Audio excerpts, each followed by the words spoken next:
Morning, Connie. How's everybody? I think you're good. I guess go with Your friends decided not to show up on your side, so. Oh, well, that's okay. I can handle it.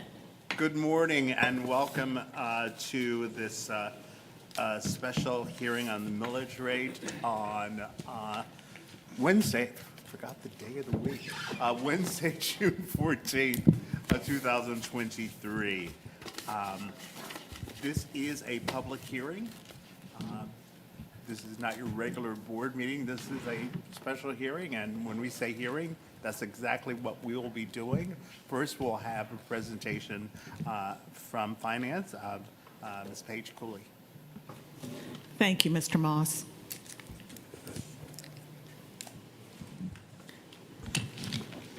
Today's public hearing is on the millage rate. The public hearing dates are June 14th, today, 11 a.m. right now. June 14th, 6 p.m. is our second public hearing. June 21st at 5 p.m. is our third public hearing. In 1999, the Georgia General Assembly passed the Taxpayer Bill of Rights with the intent to prevent what was referred to as backdoor tax increases. The Taxpayer Bill of Rights and rules were developed by the Georgia Department of Revenue to implement this legislation to establish a process that all local government jurisdictions, counties, cities, and boards of education must follow. This process ensures full disclosure to the public for any increases, including increases that result from value inflation. The Taxpayer Bill of Rights was established to notify the public about inflationary increases to existing property values at the local government level. It also enhanced individual property owners' rights when objecting to and appealing an increase in a property's appraised value to the County Board of Assessors. According to the Taxpayer Bill of Rights, each taxing jurisdiction must roll back or reduce the millage rate each year to offset any inflationary increases in the tax digest. If the county or other governing authority elects to set their millage rate higher than the rollback rate, then they must follow certain requirements to notify the public that taxes are being increased. The public notification process includes 3 public hearings, public notices of the increases in the local newspaper, and press releases.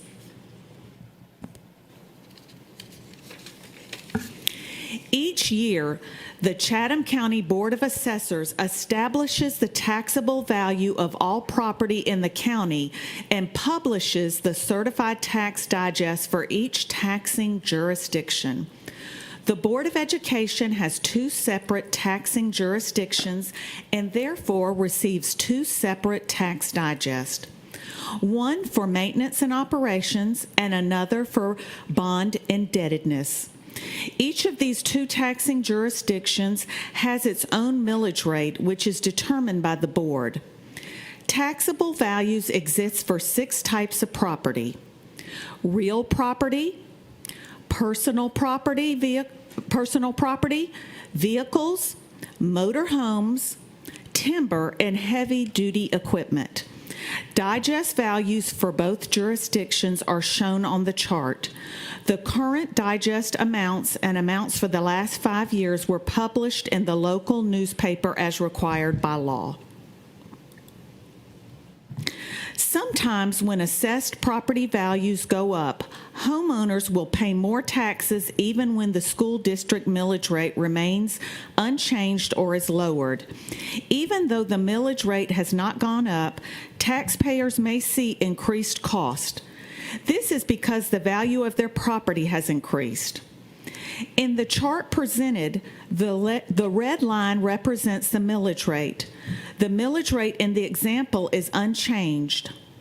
As the property value increased in year 2, the higher tax liability is a result of increased property values. For fiscal year 2024, Savannah-Chatham County Public School System recommends no change in the current millage rate of 17.631 mils. Changes in the digest value of real property, one of the 6 types of property, can take 2 forms: new construction or reassessment of existing property. Once the assessors establish the taxable value of real property, they calculate the millage equivalent of any reassessments, subtract it from last year's millage rate, and the result becomes the rollback rate.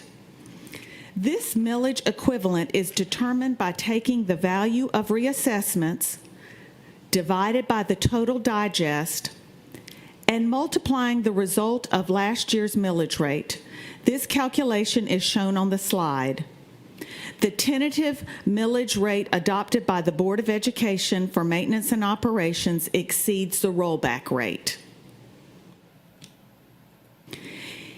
Here you see the 17.631 mils remains the same in the 2 millage rates from last year to the initial tentative rate for 2023, fiscal year 2024.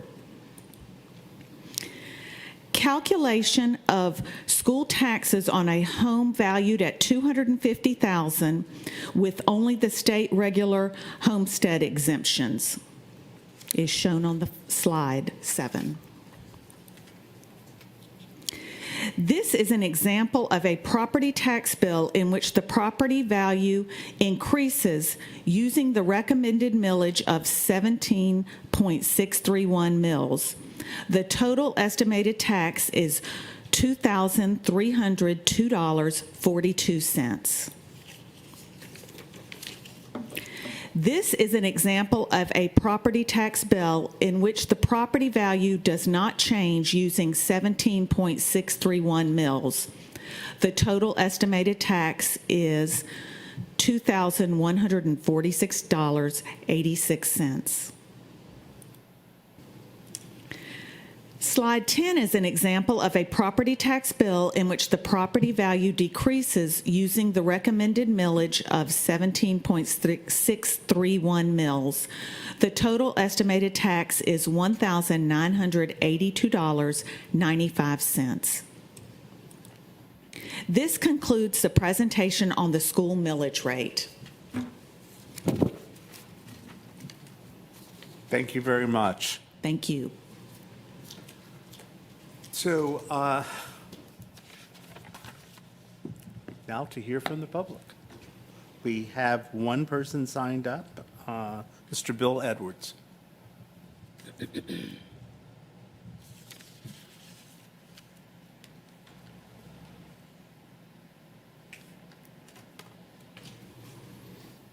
Thank you, and good morning.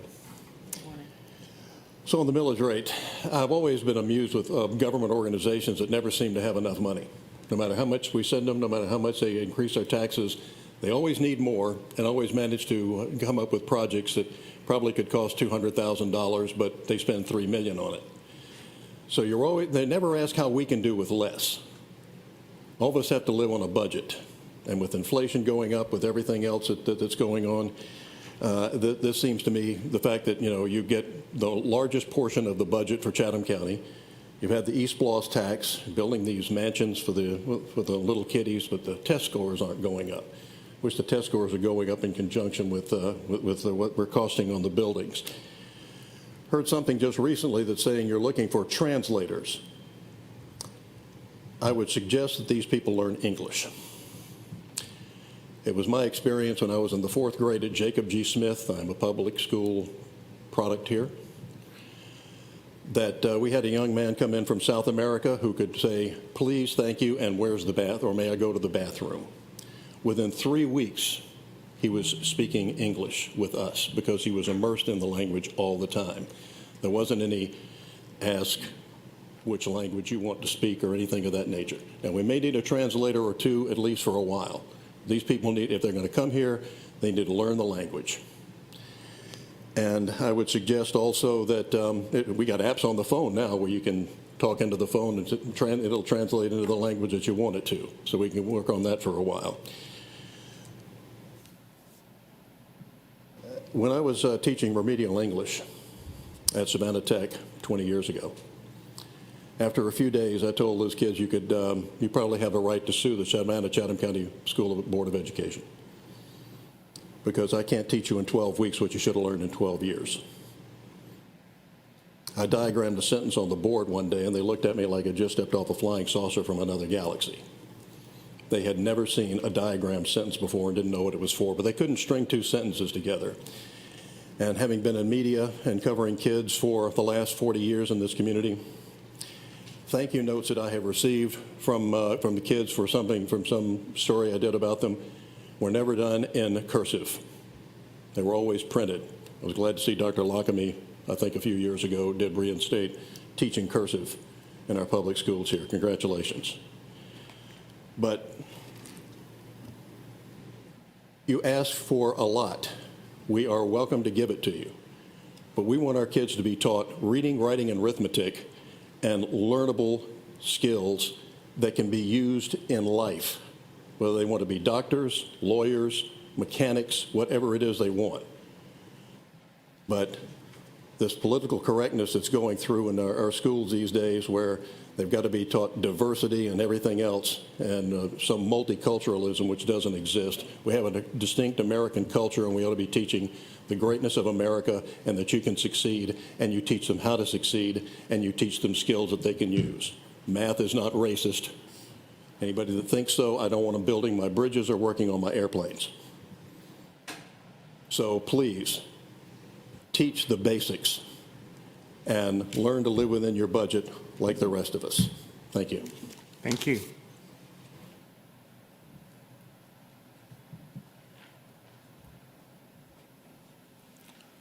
Okay, I don't see anyone else who has signed up, and I don't see anyone else in the audience.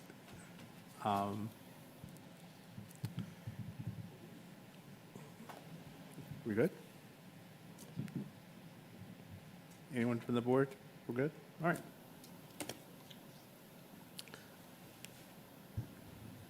Oh, good. Yes. I want to apologize sincerely for my tardiness and share with the speaker that I will go back and watch the recording so I can hear your full comments. I apologize that I was not here for that. Thank you. All right, I'll accept a motion to adjourn. Been moved and seconded. All in favor? All right. And to those that are watching, we will have another session this afternoon or this evening at 6 o'clock, and we hope to see more people here. Thank you.